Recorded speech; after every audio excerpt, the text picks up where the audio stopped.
अस्सलाम वालेकुम my friends. Today my topic is ideology.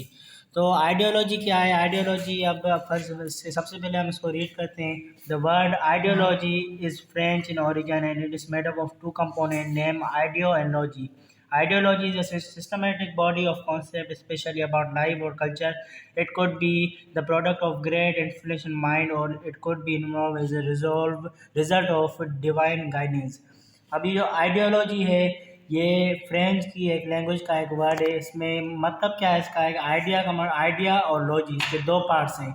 अब आइडियोलॉजी का मतलब ये है कि इंसान की सोच कैसी है, इंसान का कॉन्सेप्ट क्या है, जिसमें से कल्चर्स भी बनते हैं और अलग अलग चीज़ें बनती हैं। हर इंसान की एक आइडियोलॉजी होती है, उसकी सोच होती है, हम उस चीज़ को आइडियोलॉजी कहते हैं।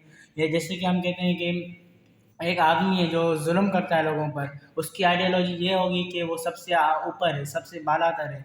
और दूसरा आदमी जो दूसरों की मदद करता है, सोशल वर्क करता है, वो ऐसा सोचेगा कि मैं सबके बराबर हूँ, मैं किसी से ज़्यादा नहीं हूँ। ये हर इंसान की आइडियोलॉजी होती है और इससे कल्चर्स बनते हैं, लाइफ की जो एक कॉन्सेप्ट बनता है, इसको हम आइडियोलॉजी कहते हैं।